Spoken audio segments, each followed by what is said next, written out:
अब मैं आपको नमक का दारोगा कहानी बताने जा रही हूँ। जब नमक का नया विभाग बना है ना, तब ईश्वर प्रदत्त वस्तु के व्यवहार करने का निषेध हो गया। ईश्वर के द्वारा जो बनी हुई वस्तुएं हैं उसका निषेध किया गया, तो लोग चोरी छिपे इसका व्यापार करने लगे। अनेक प्रकार के छल प्रपंचों का सूत्रपात हुआ। कोई घूस से काम निकालता, घूस यानी रिश्वत देना, कोई चालाकी से। अधिकारियों के पाँव बाहर थे, यानी कि उनके पाँव निकल चुके थे। कहने का मतलब है कि वो अपने दायरे से भी बाहर काम कर लेते थे। पटवारीगिरी का सर्वसम्मानित पद छोड़कर लोग इस विभाग की बरकंदाजी करते थे, यानी कि इसके लिए तैयार हो रहे थे काम करने के लिए, इसी पद के लिए। इसके दारोगा पद के लिए तो वकीलों का भी जी लग जाता था, मतलब वो भी उनसे पीछे हटते नहीं थे। वकील लोग भी ये काम करने के लिए तैयार हो रहे थे। यह वह समय था जब अंग्रेजी शिक्षा और ईसाई मत को लोग एक ही वस्तु समझते थे। ईसाइयों का जो मत और अंग्रेजी शिक्षा, इन दोनों चीज़ों को वो एक समझते थे। उस समय फारसी का प्राबल्य था, फारसी जो भाषा थी उसका ज़्यादा बोलबाला था।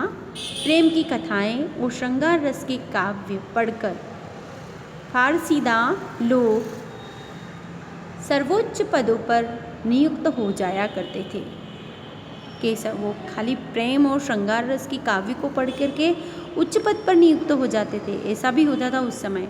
मुंशी बंशीधर जी भी जुलेखा की विरह कथा समाप्त करके मजनू और फरहाद के प्रेम वृत्तांत को, प्रेम का जो वर्णन है उसको, मजनू और फरहाद के प्रेम वर्णन को, नल और नील की लड़ाई, इन दोनों की लड़ाई को और अमेरिका के आविष्कार से अधिक महत्व की बातें समझाते हुए रोजगार की खोज में निकले। सबसे ज़्यादा किसको महत्व दिया? प्रेम को महत्व दिया उन्होंने। उनके पिता एक अनुभवी पुरुष थे, अनुभव था उनको संसार का किस प्रकार से, क्योंकि वो बहुत बुजुर्ग थे। समझाने लगे, बेटा घर की दुर्दशा देख रहे हो। दुर्दशा यानी कि उनके घर के हालात ठीक नहीं थे। ऋण के बोझ से दबे हुए हैं। लड़कियां हैं वह घास फूस की तरह बढ़ती चली जाती है। घास फूस जैसे होती है वो जल्दी जल्दी बढ़ती है, वैसे ही उनकी लड़कियां भी बढ़ रही है। मैं कगारे पर का वृक्ष हो रहा हूँ। कगारे पर का वृक्ष हो रहा हूँ यानी कि मेरा अब बुढ़ापा बहुत ही ऐसी अवस्था में आ चुका है, न मालूम कब गिर पड़ूँ। इसे मुझे ही नहीं पता कि मैं कब इस दुनिया से चला जाऊँ। अब तुम ही घर के मालिक मुख्तार हो। मालिक मुख्तार यानी कि उनकी संपत्ति वारिस तो अब तुम ही हो। नौकरी में ओहदे की ओर ध्यान मत देना। उनका कहना है कि जो पद मिले उसकी ओर ज़्यादा ध्यान मत देना, यह तो पीर का मज़ार है। यानी कि ईश्वर की जो बोल दे वही ठीक है, जो मिल जाए वो ठीक है, लेकिन निगाह चढ़ावे और चादर पर रखनी चाहिए। कहने का मतलब है कि ऐसा काम ढूंढना जहाँ कुछ ऊपरी आय हो। नौकरी तो हो ही हो, नौकरी का जो वेतन है वो तो है ही है, लेकिन उसमें कुछ ऊपरी आय भी होना ज़रूरी है। मासिक वेतन तो पूर्णमासी का चांद है। पूर्णमासी का चांद यानी कि जैसे ही पूर्णमासी ख़त्म हो जाती है उसके बाद वो वेतन ख़त्म हो जाता है। मतलब कहने का मतलब है एक दिन हमें दिखाई देता है पहले तारीख को, और वो कब आखिरी तारीख तक ख़त्म हो जाता है। ऐसे ही वो घटते घटते लुप्त हो जाता है। जो चंद्रमा है वो भी धीरे धीरे ख़त्म हो जाता है। ऊपरी आय बहता हुआ स्रोत है।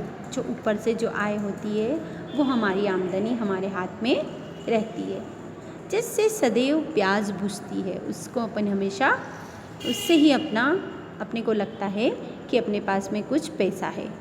वेतन मनुष्य देता है, इसी से उसमें वृद्धि नहीं होती, उसमें वृद्धि नहीं होती।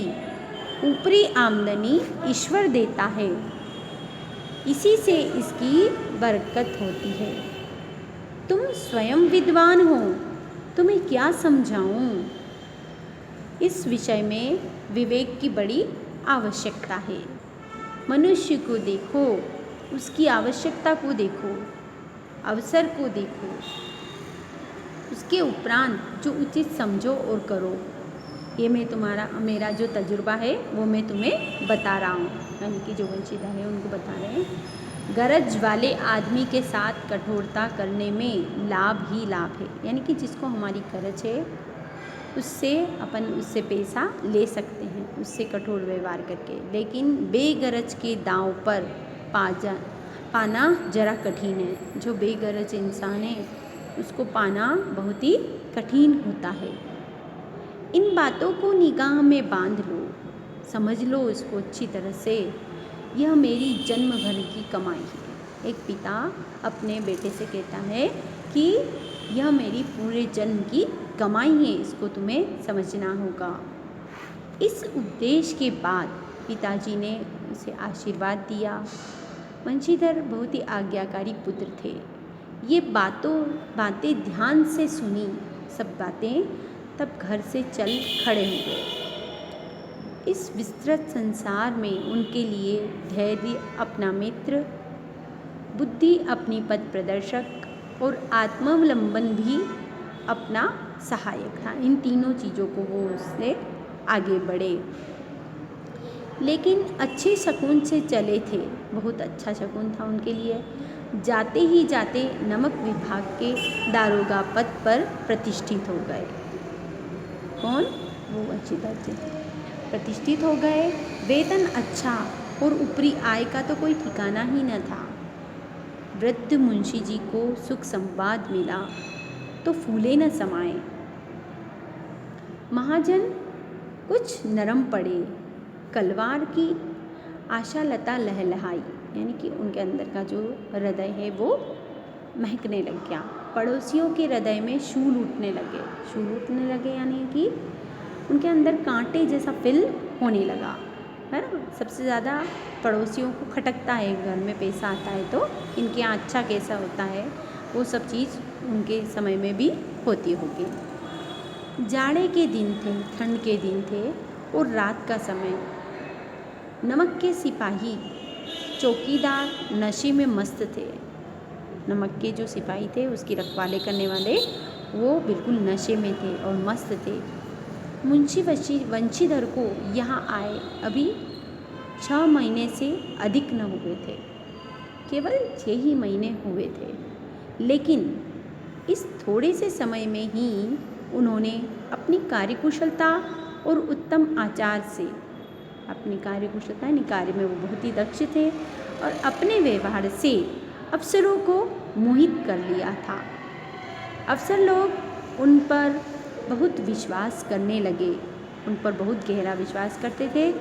नमक के दफ्तर से 1 मील पूर्व की ओर जमुना बहती थी। 1 मील यानी कि 1 किलोमीटर की दूरी से यमुना नदी बहती थी।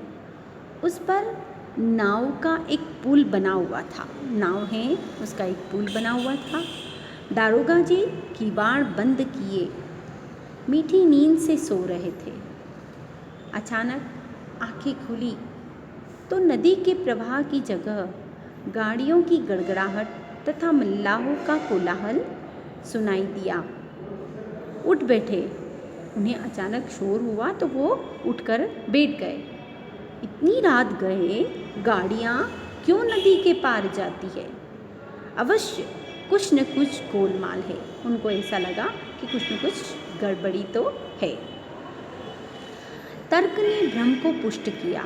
उनके अंदर तर्क उठा तो इस भ्रम को पुष्टि करने के लिए वो उठे, वर्दी पहनी, तमंचा जेब में रखा और बात की बात में घोड़ा बढ़ाए हुए पुल पर आ पहुँचे।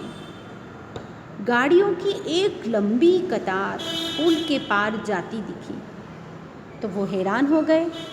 उन्होंने डांट कर पूछा, किसकी गाड़ियाँ हैं? थोड़ी देर तक सन्नाटा रहा। आदमियों में कुछ कानाफूसी हुई। कोई कुछ बोला नहीं, बस एक दूसरे से कानाफूसी कर रहे थे। तब आगे वाले ने कहा, पंडित अलोपीदीन की। कौन पंडित अलोपीदीन? दातागंज के मुंशी वंशीधर चौके। पंडित आलोपीदीन इस इलाके के सबसे प्रतिष्ठित जमींदार थे। लाखों रुपए का लेन देन करते थे। इधर छोटे से बड़े कौन ऐसे थे जो उनके ऋणी न हों। वो आश्चर्य से उनका नाम सुन करके कि वो ऐसे बड़े आदमी हैं, उनका नाम क्यों ले रहे हैं। व्यापार भी उनका बड़ा लंबा चौड़ा था। बड़े चलते पुर्जे आदमी थे, बहुत ही अच्छे आदमी थे वो। अंग्रेज अफसर उनके इलाके में शिकार खेलने आते थे। अंग्रेज अफसर जो हैं वो उनके इलाके में शिकार खेलने के लिए आते थे और उनके मेहमान होते थे। इतने बड़े आदमी की शख्सियत का नाम ले रही है। 12 मास सदा व्रत चलता था उनके, 12 महीने उनके व्रत चलता करता था। मुंशी जी ने पूछा, गाड़ियाँ कहाँ जाएगी? उत्तर मिला, कानपुर। लेकिन इस प्रश्न पर कि इनमें क्या है, ऐसा प्रश्न करते ही कि इन गाड़ियों के अंदर क्या है, तो सन्नाटा छा गया। दारोगा साहब का संदेह और भी बढ़ा, यानी कि उनको और हुआ कि ये कुछ बोल क्यों नहीं रहे, कानाफूसी क्यों कर रहे हैं। तो उनको उनके ऊपर शक होने लग गया। कुछ देर तक उत्तर की बाट देखकर वह जोर से बोले, क्या तुम सब गूंगे हो गए हो? हम पूछते हैं इनमें क्या लदा है, मतलब इन गाड़ियों के अंदर इसमें क्या है। जब इस बार भी कोई उत्तर ही नहीं मिला तो उन्होंने घोड़े को एक गाड़ी से मिलाकर बोरे को टटोला तो उनका भ्रम दूर हो गया। बोला, यह नमक के ढेले थे। इतना कहकर वो मौन हो गए। आगे का हम दूसरे पार्ट में बताएंगे।